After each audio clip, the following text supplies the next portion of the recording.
All right. Today we are going to look at global warming, and I believe that it's not a new concept to us, isn't it? So when you talk about global warming, what do you understand? Hmm? Global warming.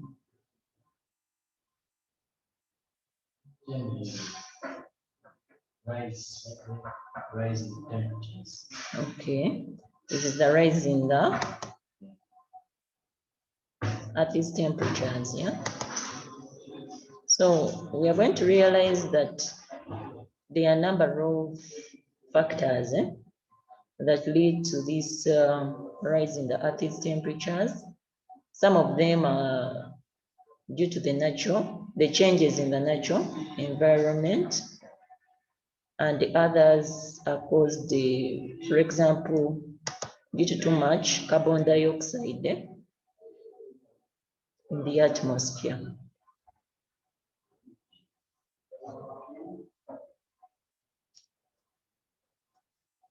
So let's look at the causes of global warming.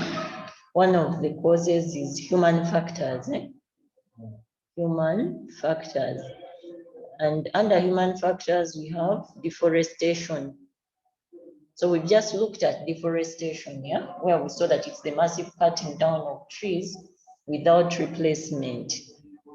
So if measures are not taken to counter this deforestation, it might be a shortcut to what? To what we call desertification. And finally, of course, in deserts, we know that deserts are hot, isn't it? And finally, the rise of these temperatures in the atmosphere, which are harmful, right? So deforestation is one cause, whereby, of course, we see that if these trees are we saw that they are very important when it comes to regulation of the climate, yeah, formation of rainfall, the hydro cycle, the water cycle, water formation cycle. So at the end of the day, if we take it for granted, it might not be good. The results might not be good for us. Then number two, we have natural factors. Natural factors. So the natural factors are basically due to change in the sun's energy output. So you find that if it's very hot, these temperatures will rise because of the climate, isn't it? If it's very hot, then it will just be definite that the temperatures will rise. Then, but what brings about it could be changing the sun's energy output, number one. Then number two, it could be through volcanoes. We've seen that in our geography. So these volcanoes, some of them, they erupt. I'm not good at geography, but what is that called? Eruptions, yeah? So those eruptions, they lead to what? To the increase in the Earth's temperatures. Then water vapor. Water vapor, someone would be asking, why water vapor? Of course, the heating, if we have heating under the Earth's surface, like we saw, if you watched that video of energy sources, where we saw that we have geothermal energy, for example, where we have heatings underground, and that hot steam can be used to generate what we call geothermal energy. So that hot vapor, when it evaporates, of course, it will end up in the atmosphere, isn't it? We've seen, what is that called? Sublimation, where the water turns into what? Into vapor. So of course that vapor will be hot, and at the end of the day, it will lead to the rise in the temperatures in the atmosphere. Then clouds, we are going to explain that.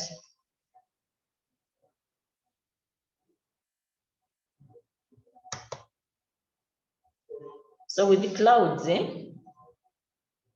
as these other causes of global warming take place, these clouds, you know, there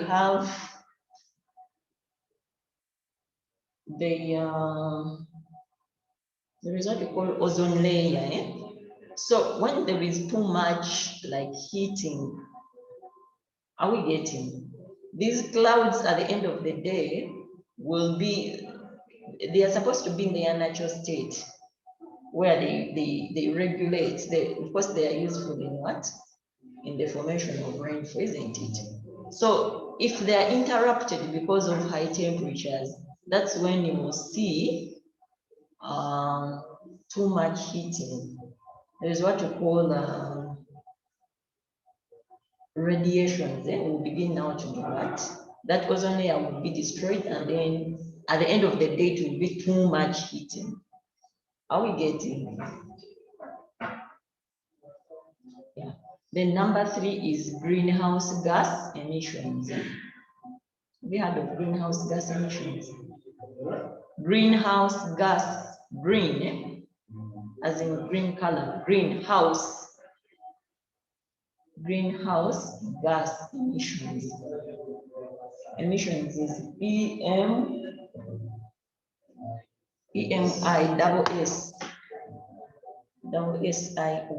greenhouse gas emissions. So these greenhouse gas emissions, we have, for example, carbon dioxide, we have methane.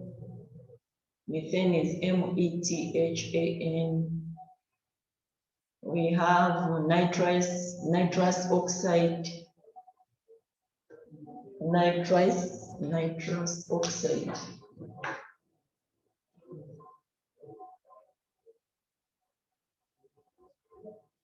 Then you have fluorinated compounds. Fluorinated. All these are studied.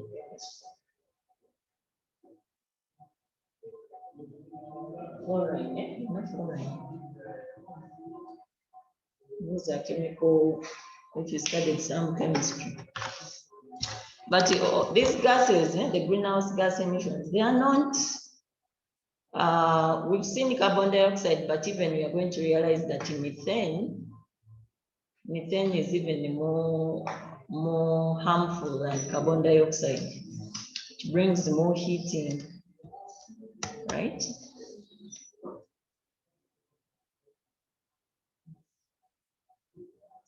So let's look at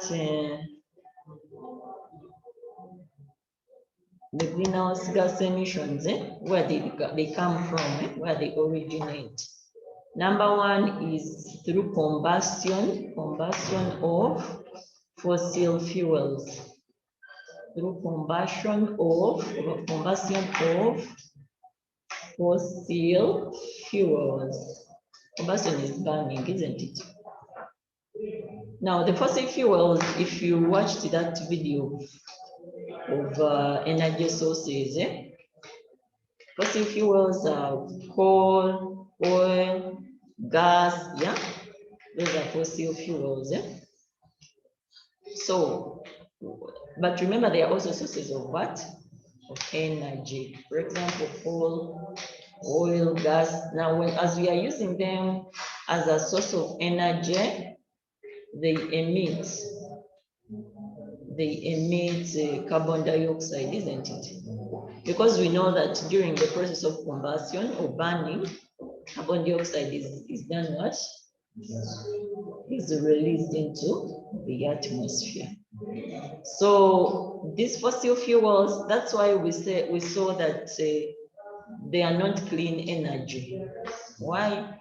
Because they do what? They emit the greenhouse gas emissions. It's not clean energy. They are not environmental friendly. So then also The coal can be used by, for example, the power plants, power plants that are using the coal as their source of energy. And then automobile, you put automobile exhausts. You know exhaust pipes, automobile exhausts, like for cars, you know those cars as they are moving, you see that those gases that come out, those are because it is as a result of the combustion of fuels. And remember that oil and gas, which is also the same as petroleum, is used as a source of fuel. So as these cars are moving, they will emit those greenhouse gas emissions, maybe carbon dioxide to the atmosphere. And then, of course, these ones, as they rise to the atmosphere, they lead to the rising of temperatures. Then smokestacks. Smokestacks, you know smokestacks? Smoke then stacks is S-T-A-S-T-S-C-K. So like, for example, if maybe these people in the restaurants are cooking, you see those, I've forgotten what they call them.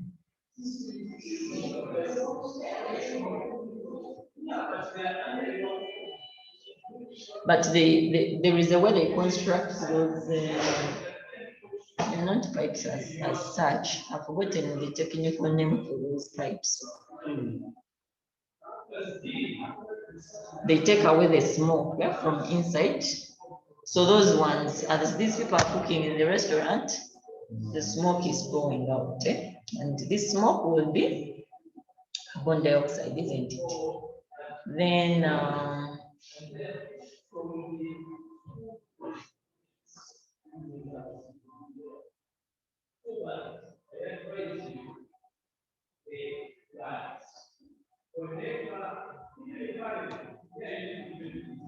so that's how we get the greenhouse gas emissions. Number two, still under greenhouse gas emissions, is animal agriculture. Animal agriculture, manure, natural gas, rice paddies, rice, the food, rice paddies, P-A-D-D-I-S, rice paddies. Rice paddies, landfills. We've already talked about coal, landfills, coal, and other anthropogenic sources. You know anthropology? What is anthropology?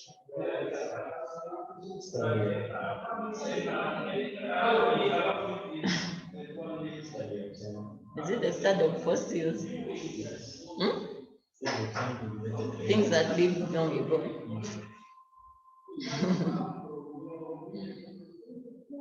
Okay. So with manure, let's look at manure. This manure,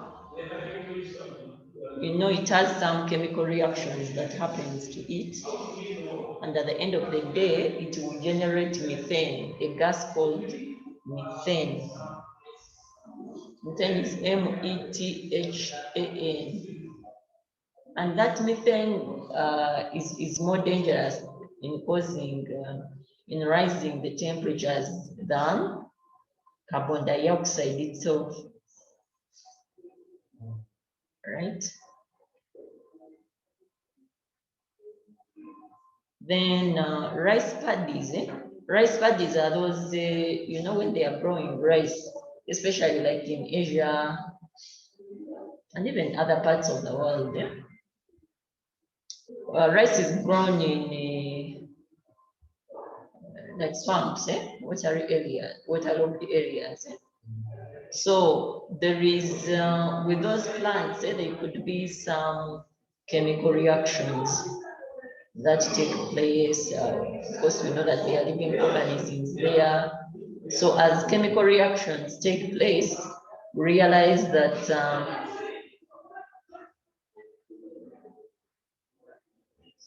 we shall have some chemical reactions, and at the end of the day, I cannot explain too much in the chemistry, but at the end of the day, we have a chemical reactions that lead to emissions of the greenhouse gas emissions. We've already talked about coal, and we've talked about natural gas. At least we know this gas that we use, right?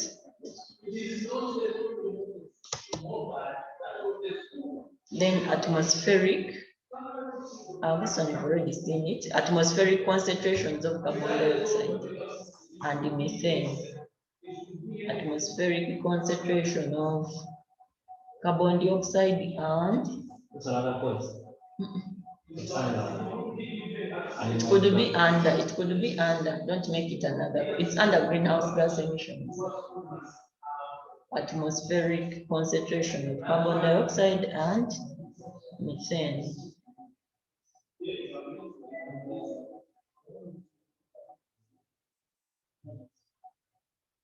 Number D is power plants, still under greenhouse gas emissions. Power plants are industries that use these fossil fuels, we generate it, we use as energy, yeah. Then the cars,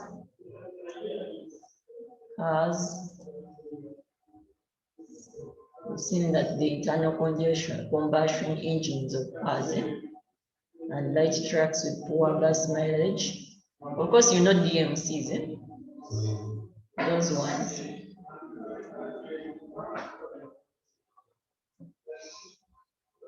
Cars, you can set stroke trucks because they are all in the same. Airplanes,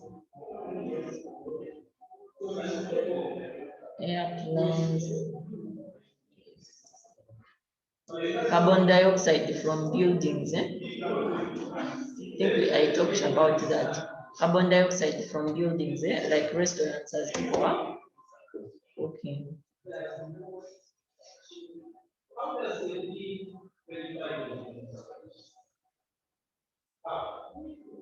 So like we've talked about rice paddies.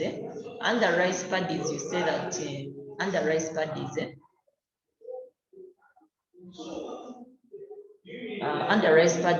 the flooded fields, in flooded fields, anaerobic conditions develop. In flooded fields, anaerobic conditions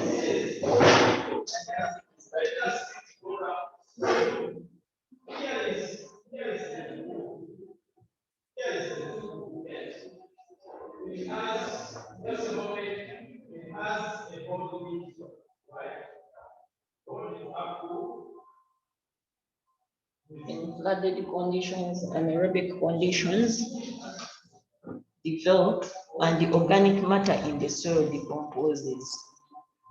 And the organic matter in the soil decomposes. So we know that, of course, the fossils, the decompositions of plants and animals for a very long time. And of course, at the end of the day, for like millions of years, this will lead to generation of, for example, coal, gas, oil and gas, which we have seen that as they are used as sources of energy, they will lead to combustion, which in turn leads to emissions of this greenhouse gas emissions. So we have a carbon cycle here that can help us to understand the carbon cycle there. Here we have a factory, which basically summarizes. We have that factory, it's emitting the carbon dioxide into the atmosphere. Then we have living organisms in the soil as they breathe. They emit also carbon dioxide and they bring in what? Oxygen, isn't it? Then trees breathing what? Trees breathing oxygen and release carbon dioxide. The trees. No research about that. And what do they breathe? Carbon dioxide. Research about that. And the carbon dioxide, what I know is that it is used for making food for the photosynthesis, isn't it? But research about that. What trees breathe in. And they emit. Research about that. And then we have the animals, yeah. The animals as well are like human beings. They breathe out carbon dioxide, even human beings. Today, that's why we are calling it the carbon cycle, because we are seeing emissions of what? Carbon dioxide into the atmosphere, right? So with plant respiration, it's very important for us to know that these plants, they release what? Carbon dioxide. Release out carbon dioxide. And then, but they use the carbon dioxide for making food, which is called assimilation. Right. And then we have the fish, for example, in the water, they also do what? The fish breathe in what? They breathe in dissolved oxygen. Dissolved what? Oxygen, because it's oxygen from the water, right? But they also do what? Breathe out carbon dioxide, isn't it? So that's how the carbon dioxide is generated into the atmosphere, and at the end of the day, if it rises in levels, we shall have global warming.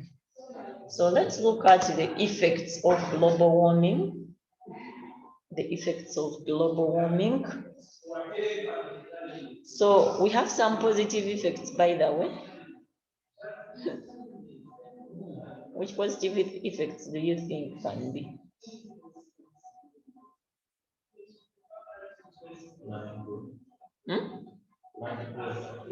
Plant growth, yeah? Yeah, plant growth.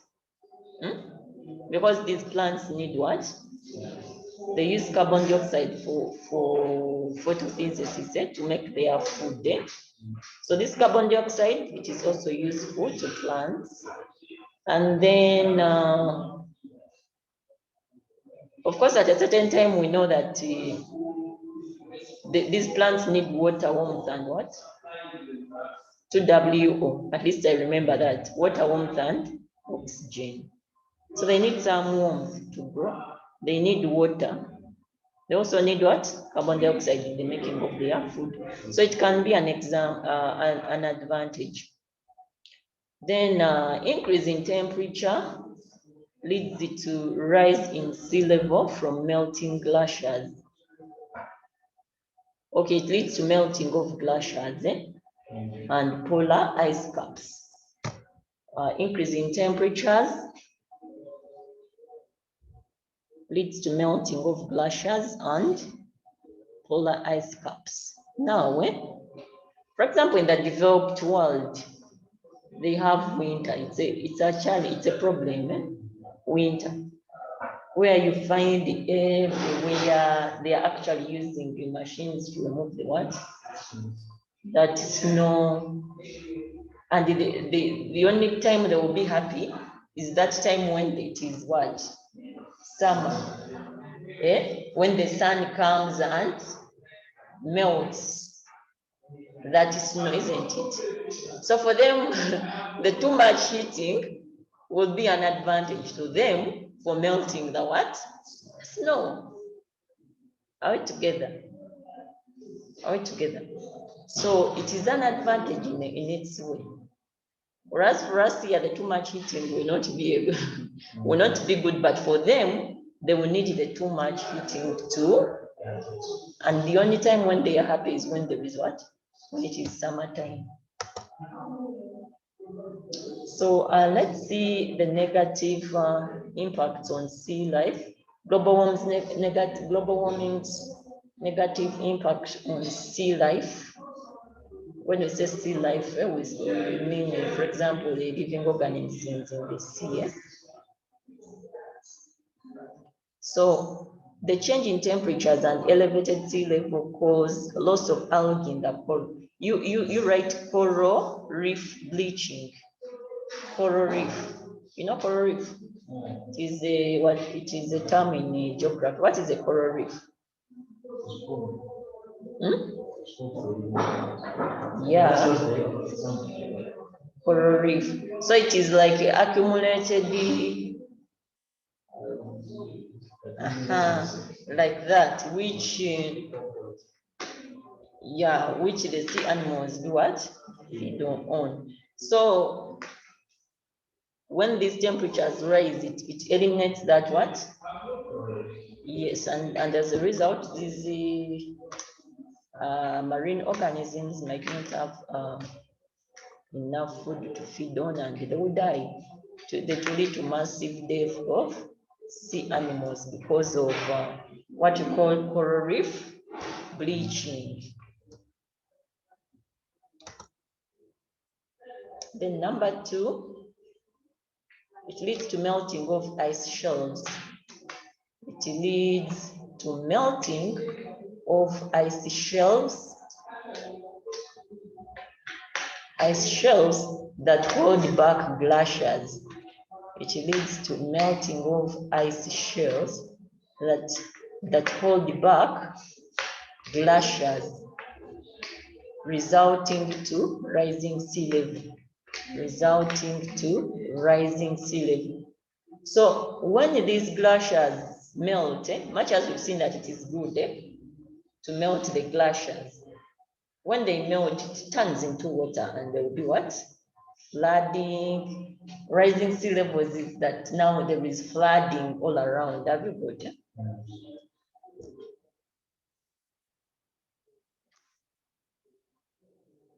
Then global warming can disrupt the migration.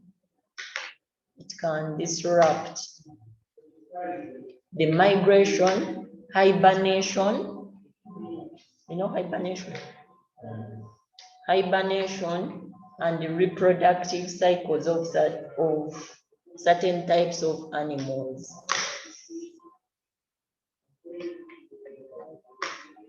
It may disrupt migration, hibernation, and the reproductive cycles of certain types of animals.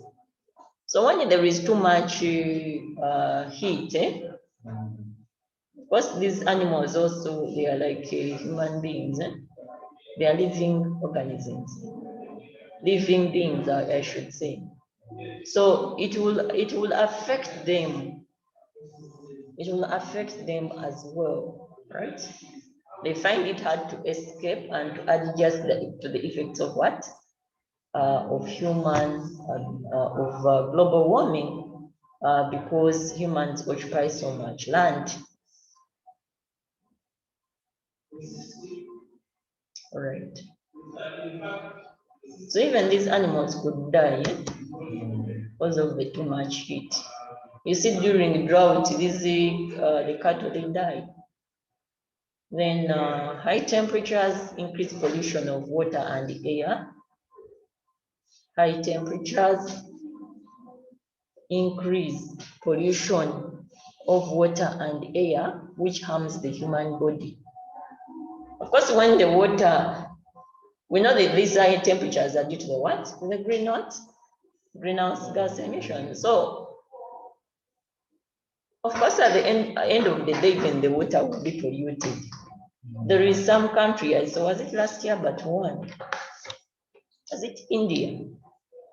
Where those greenhouse gas emissions from the factories were like too much and people were putting on masks. You didn't see on TV. It was that bad, my friend. So industrialization is good, but at the end of the day, there should be measures. I hope you've watched that video. Is that video of externalities still active? I remember externalities for Yes, yes, yes. Of course, it's there. Have you watched it? Is it active? But when you watch that video, you will see that one of the negative externality, we have good positive externalities and the negative externalities. But in this case, pollution is a negative externality in production.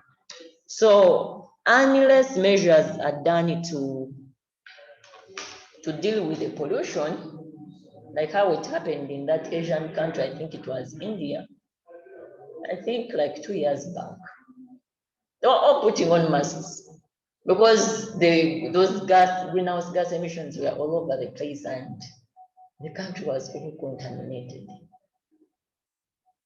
So building industries or constructing industries is good, but there should be measures.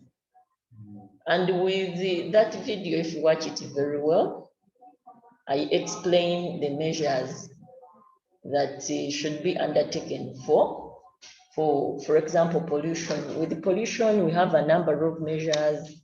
We can use regulation whereby governments regulate on the amount of output that factories or industries should produce. Because the lower the output, of course, the lower the pollution. And then also it can impose taxes, what we call corrective taxes on those industries, such that it becomes expensive for them to do what? Yes, it becomes, yeah, if it becomes expensive, of course, at the end of the day, the output will reduce. The output